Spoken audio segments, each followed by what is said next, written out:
বরং পুরো মাস ইবাদত করা, কিয়াম করা, সুযোগ দিয়ে তাওহীদ দিয়ে বলেছেন ওয়ালিকুল ইবাদা, পুরো মাস কিয়াম করার সুযোগ করে দিলাম। যেটা আমি যেটা বলতে কোনটা যেটা আমাকে কোনটা আমি বরং বলতে সাথে আমাদের বিভিন্ন ধরনের কিছু আমাদের সুবহানাল্লাহ বলেছেন ওয়ালিকুল্লাহ আলা ওয়াকাতিনা আমাদের রমজান প্রতিষ্ঠান দয়াময় আল্লাহ সুবহানাহু ওয়া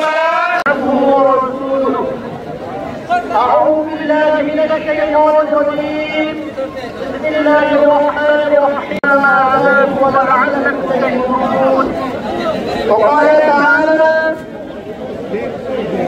وإذا لكل قوم علم وهذا عندنا واتباعه سورة الأنعام المدني تذكر أحمد إله فلا مضل له ومن يضلل فلا هادي له وأشهد أن لا إله إلا يهتدي لولا أن هدانا الله الحمد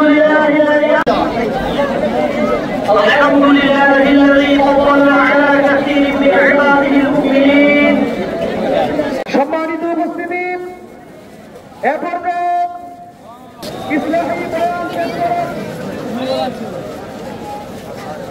ঐতিহাসিক শোলাকিয়া মাঠের উন্নয়নের জন্য প্রভাষক এবং ঐতিহ্যবাহী শোলাকিয়া ঈদগাহ মাঠের সম্মানিত বিকল্প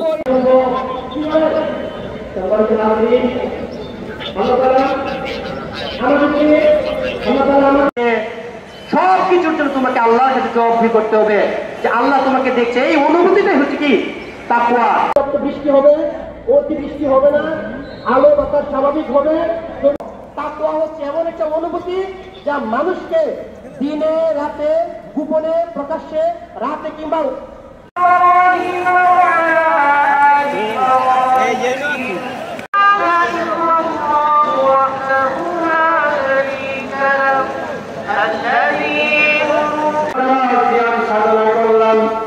মাহে রমজানে যত নফল ইবাদত বন্দেগী হয়েছে মুস্তাহিদিন সলতে সালিহিনদের রূহে মুবারকে পৌঁছিয়ে দাও।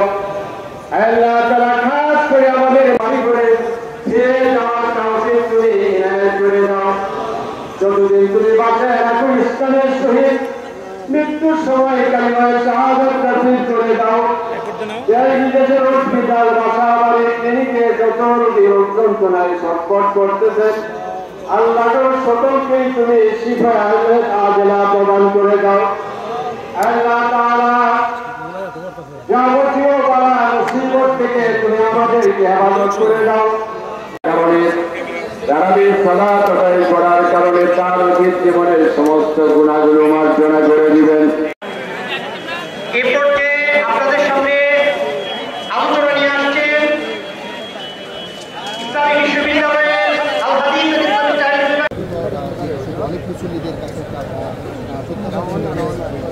আগের যে ইমাম ছিল সেই ইমাম কিন্তু আসলে এই পরিবর্তিত প্রেক্ষাপটে কিন্তু আবার তাকে বহাল রাখা হবে এবং সেই ইমামকে কিন্তু আবারও বহাল রাখা হয়েছে এবং শহরের যে বড়বাজার মসজিদ আছে তার খতিব মুফতি আবুল খায়ের মোহাম্মদ সাইফুল্লাহ তিনি কিন্তু আজকে ইমামতি করেছেন এই আগামী 2 পবিত্র ঈদ উল ফিতরের নামাজ